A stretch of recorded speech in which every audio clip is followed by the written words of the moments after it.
Et bienvenue dans Vue de Russie, le magazine hebdomadaire qui analyse la propagande de Poutine sur fond de guerre en Ukraine, avec comme chaque semaine Elena Voloshin. Bonsoir Elena. Bonsoir Stéphanie. Sur fond de guerre au Moyen-Orient, le prix du pétrole brut s'envole. Le baril du Brent est monté jusqu'à 109,50 $ aujourd'hui.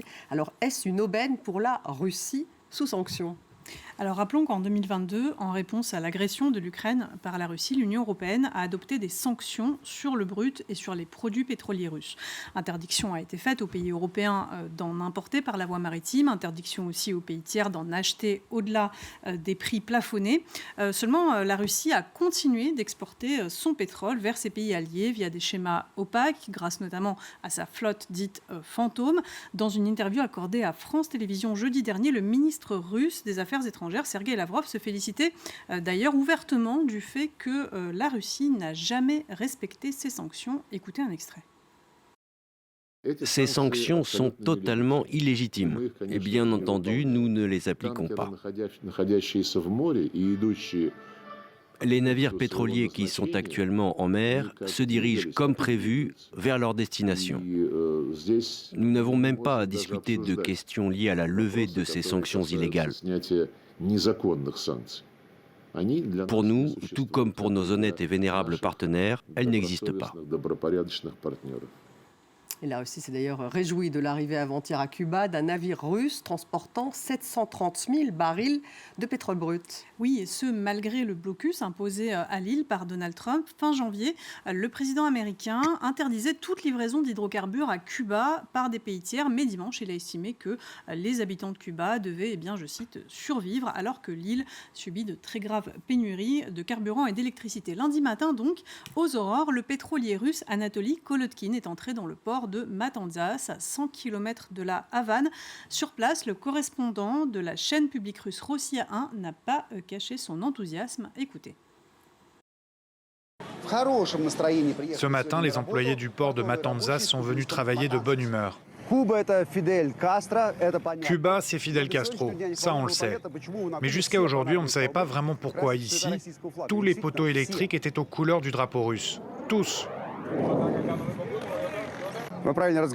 Ça, c'est notre voiture, une Volga.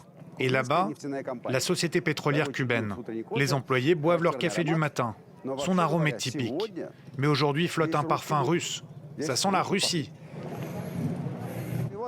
Et voilà, l'Alexandre Kolotkin est arrivé à Cuba, à Matanzas. Et bien entendu, ça fera bouger les lignes économiques et politiques. Et puis face à ce succès, la Russie a donc annoncé préparer l'envoi d'un deuxième pétrolier vers Cuba. Oui, et elle espère aussi que cette flambée mondiale des prix du pétrole due à la guerre américaine et israélienne contre l'Iran obligera à terme les pays européens à lever leurs sanctions contre la Russie. La Commission européenne a déjà reporté l'examen d'une proposition visant à interdire totalement l'importation de pétrole russe en Europe. Et jeudi dernier, le présentateur de l'émission 60 minutes sur la chaîne publique russe Rossiya 1 résumait très clairement ses espoirs russes. Regardez un extrait. Il est évident que la seule et unique issue à cette crise, qui s'impose d'elle-même, serait de relancer le dialogue avec la Russie et de lever les sanctions. C'est ce dont la dirigeante du parti Alternative pour l'Allemagne, Alice Weidel, essaie de persuader les russophobes bornés. Elle a qualifié d'insensées et même d'idiotes les limitations contre nos hydrocarbures. La République fédérale d'Allemagne continue d'acheter du pétrole et du gaz russe, mais de façon détournée, via des intermédiaires, via l'Inde et la Chine. Et cela leur revient beaucoup plus cher. Sur le plateau de cette émission de débat, l'animateur et ses invités ont ensuite tourné en dérision le prétendu sauvetage à venir de l'Europe par la Russie. Regardez. Devrait-on vraiment profiter de cette flambée des prix pour sauver l'économie européenne, alors que les Européens se sont fixés pour objectif de détruire et d'affaiblir notre pays, de nous vaincre sur le champ de bataille? Les sauver, peut-être pas, mais on pourrait leur vendre 50% plus cher. Moi, je me demande, est-ce qu'il le faut ou est-ce qu'on les laisse étouffer? L'Europe, ennemi numéro 1 de la Russie pour son soutien à l'Ukraine, subit donc au quotidien les salves des propagandistes russes. Oui, et cette crise énergétique est un prétexte de plus. Le 22 mars dernier, toujours sur cette chaîne étatique Rossiya 1, un autre présentateur, Vladimir Solovyov, a une fois de plus été très explicite dans ses appels à détruire l'Europe. Écoutez.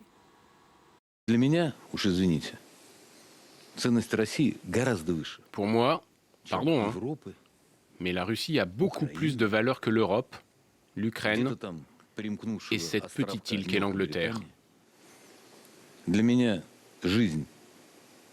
Pour moi, la vie des citoyens de notre pays est beaucoup plus précieuse que celle des habitants européens divers et variés. Voilà, c'est dit. Alors, retour sur le plateau de 60 minutes. Jeudi dernier, toujours, en duplex depuis Bruxelles, la chef du bureau européen de la chaîne Rossiya 1, Anastasia Popova, a détaillé les prix à la pompe, nos prix à la pompe, et prédit la panique générale chez nous. De quoi provoquer de nouvelles moqueries de la part du présentateur de 60 minutes et de ses invités. Regardez un autre extrait. Les Européens ont peur. Ils craignent pour leur avenir. Ils comprennent que la hausse exponentielle des prix n'a pas encore atteint ses limites. Vous savez, Nastia, hier je rouspétais contre notre secteur pétrolier pendant que je faisais le plein de ma voiture à une station essence à Moscou. 1 litre de diesel à 79 roubles 90, c'est beaucoup trop cher. Les automobilistes, vous êtes d'accord avec moi. Mais à 230 roubles le litre, je n'imagine même pas quels mots et quelles expressions ont les Bruxellois et les autres Européens pour leurs employés du pétrole et pour Donald Trump.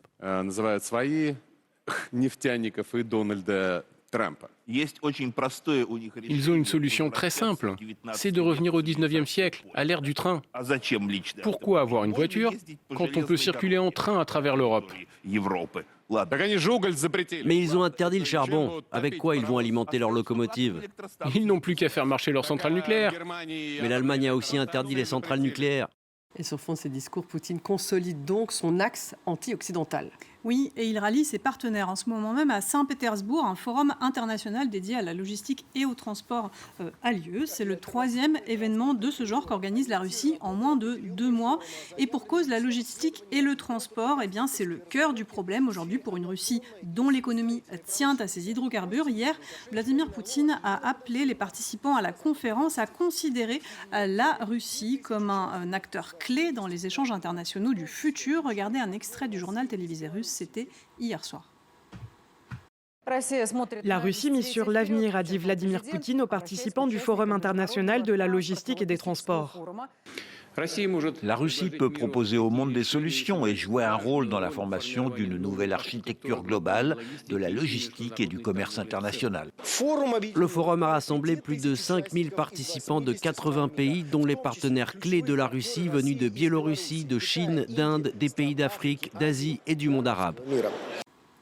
Et pour mieux contourner les restrictions imposées à ces navires méthaniers et pétroliers dans les mers européennes, la Russie poursuit sa conquête de l'Arctique. Elle construit actuellement un 9e brise-glace à propulsion nucléaire. Elle prévoit d'en achever 4 de plus d'ici à 2030. Celui en chantier a été baptisé Stalingrad, un pied de nez à ses ennemis que la Russie persiste toujours à qualifier de nazis.